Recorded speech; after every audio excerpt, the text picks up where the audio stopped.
Assalamu alaikum student. Today's our topic is the history of radioactivity. Radio की history थोड़ी सी lengthy है actually में। बेक्वेरल discovery आती है, उसके बाद मैरी क्यूरी हिस्ट्री आती है, मैरी क्यूरी डिस्कवरी आती है। बेक्वेरल हिस्ट्री जो है वो मेन हिस्ट्री है। इसने ये फर्स्ट साइंटिस्ट था जिसने जो है वो एक्स रेज को जो है वो डिस्कवर किया था। इसमें एक टर्म आती है, इसको समझने से पहले एक टर्म को समझते हैं। ल्यूमिनेसेंस क्या चीज़ होती है? ल्यूमिनेसेंस क्या चीज़ होती है? Spontaneous emission of radiation which is not caused by heating. Means के ये रेडिएशन की इमिशन होती है, स्पॉन्टेनियस होती है, जिसमें हीटिंग का कोई भी रद्द अमल नहीं होता, कोई भी उसमें अमल दखल नहीं होता। अब स्पॉन्टेनियस इमिशन क्या होती है? ऐसी इमिशन जिसमें एक्स रेज इमिट होती हैं without any external effort, means के विदाउट एनी एक्सटर्नल थिंग के जो है वो हमारे पास इमिशन हो जाती है रेडिएशंस की। अब इसकी एक और डेफिनेशन भी है, substance that absorb the radiations and produce the light is called the luminescence. अब ल्यूमिनेसेंस जो है वो दो तरह की होती है, फ्लोरिसेंस होती है, फॉस्फोरेसेंस होती है। फ्लोरिसेंस में हमारे पास इमीडिएट इमिशन होती है रेडिएशंस की, और इसमें हमारे पास डिलेड इमिशन होती है रेडिएशंस की। इसी तरह से इमीडिएट मीन्स के फास्ट इमिशन, हम इसको भी कह सकते हैं, रेडिएशंस की फास्ट इमिशन होती है। और हमारे पास जो ग्लो प्रोड्यूस होते हैं वो हमारे पास थोड़े से टाइम के लिए ग्लो प्रोड्यूस होता है, और उसके बाद हमारे पास वो डिसअपियर हो जाता है। इसी तरह से ये डिलेड इमिशन हमने बोला, तो यहाँ पर हम कह सकते हैं कि ये स्लो इमिशन होती है ऑफ रेडिएशंस की, और इसमें जो हमारे पास ग्लो प्रोड्यूस होता है वो हमारे पास लॉन्ग टाइम के लिए जो है वो रहता है। इसी तरह से हमने ये पाथवे इलेक्ट्रॉन्स का देखें तो वह S1 से S0 तक होता है, S1 से S2 से S1 T1।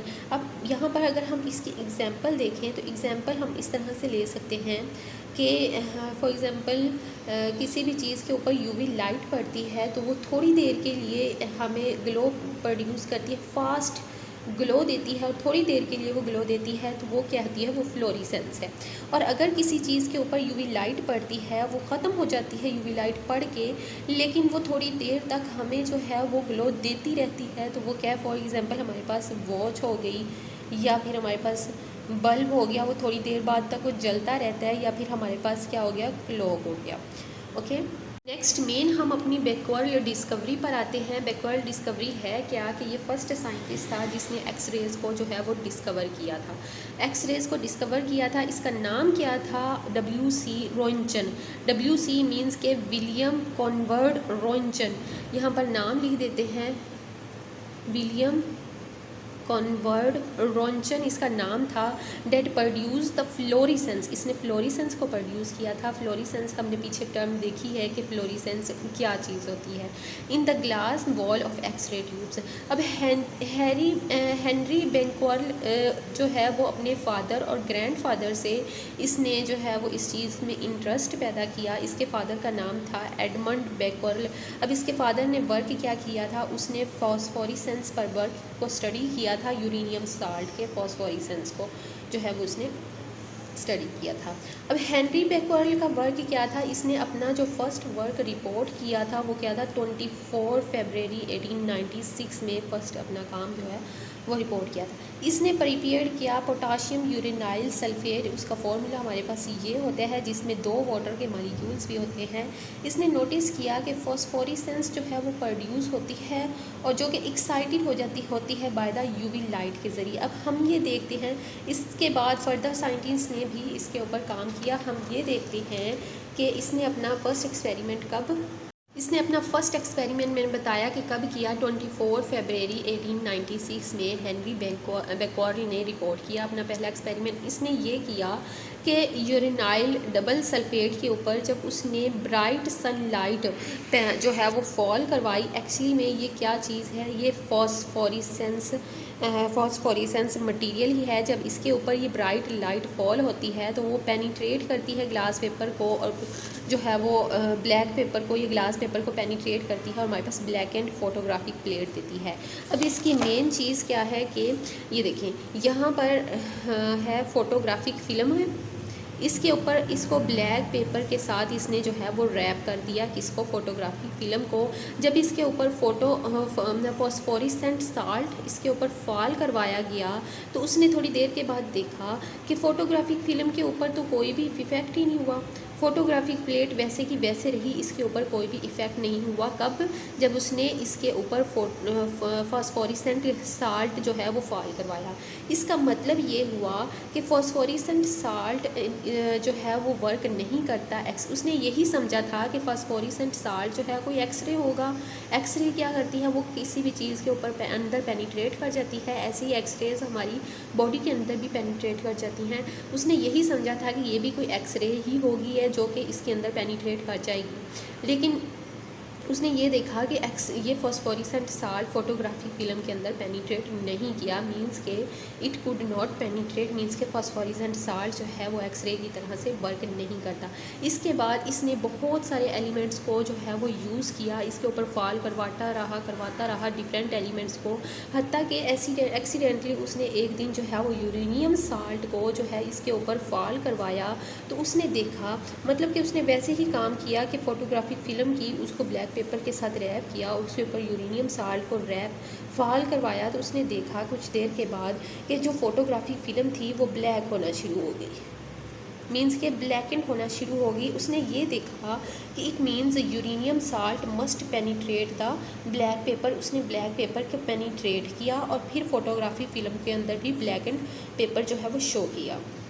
Uranium salt means के पेनिट्रेट कर सकते हैं। इसका मतलब ये है कि यूरेनियम साल्ट एक अनस्टेबल, यूरेनियम का न्यूक्लियस जो है वो अनस्टेबल होते हैं। सम पार्टिकल्स होते हैं हैविंग अनस्टेबल न्यूक्लियस, वो क्या कर जाते हैं, वो पेनिट्रेट कर जाते हैं। इट मीन्स इसने अपना जो वर्क रिपोर्ट किया था वो क्या था, after exposure of bright sunlight crystal of uranyl double sulphate. ये यूरेनाइल डबल सल्फेट क्या था, हमारे पास एक्चुअली में फॉस्फोरेसेंट मटेरियल ही था।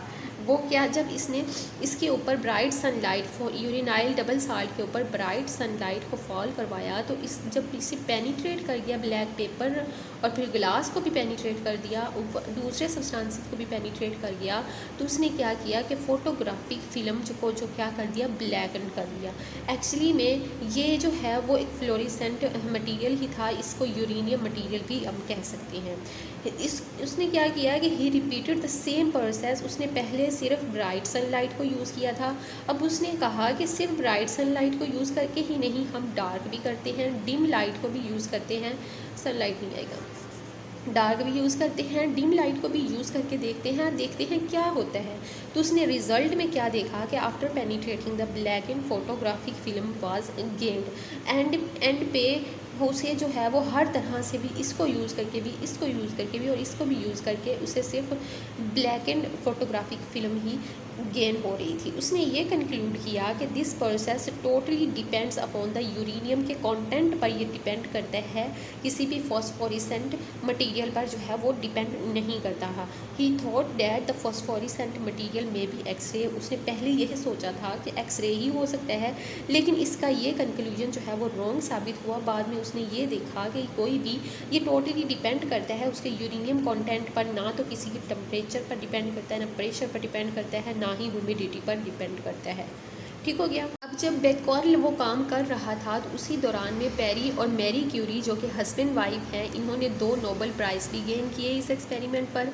वो भी उसी दौरान यही एक्सपेरिमेंट कर रहे थे, तो उन्होंने ये नोटिस किया कि यूरेनियम के अलावा इसके जो दूसरे पार्टिकल्स हैं जो कि पोलोनियम और रेडियम हैं, वो भी इसी तरह की प्रॉपर्टीज शो करते हैं, मीन्स के ये भी फोटोग्राफिक फिल्म को ब्लैक कर देते हैं।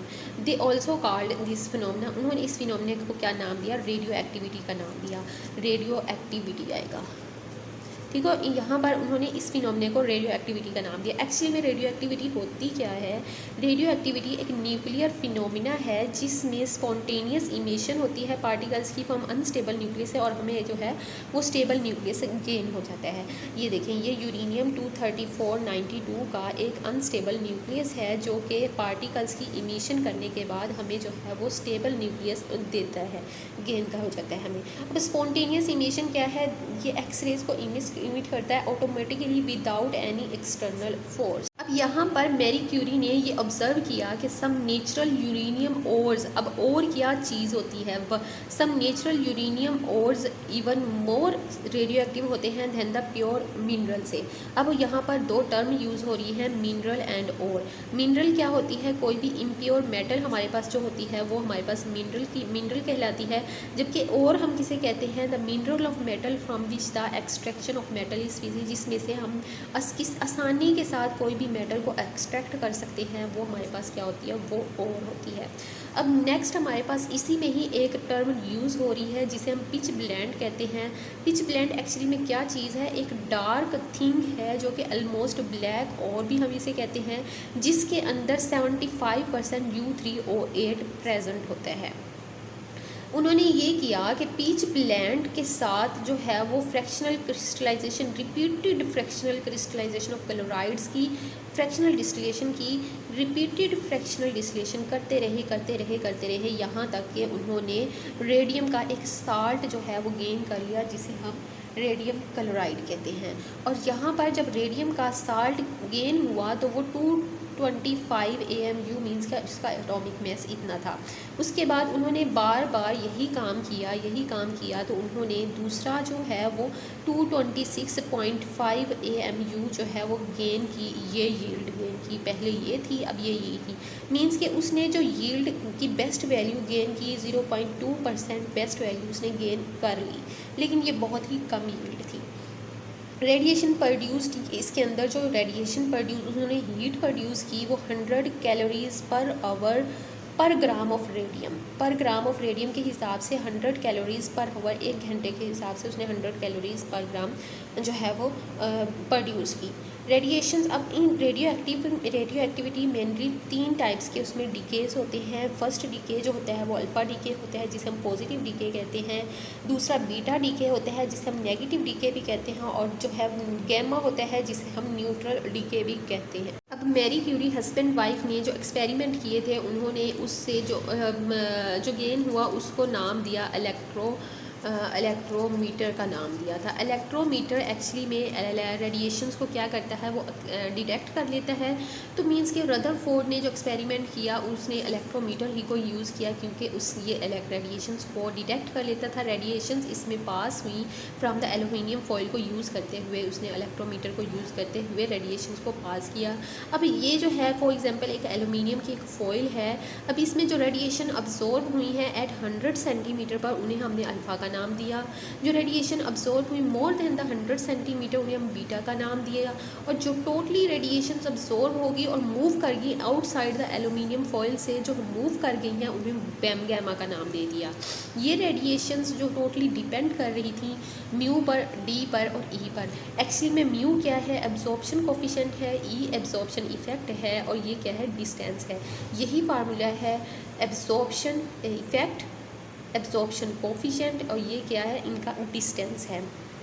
इसके अलावा दूसरी रेडिएशंस भी उन्होंने कहा कि इसके अलावा भी बहुत सी ऐसी रेडिएशंस हैं जो कि प्रोड्यूस हो रही हैं, वो कि एक गैस के तौर पर काम कर रही हैं, जिन्होंने रेंडोन गैस का नाम दिया।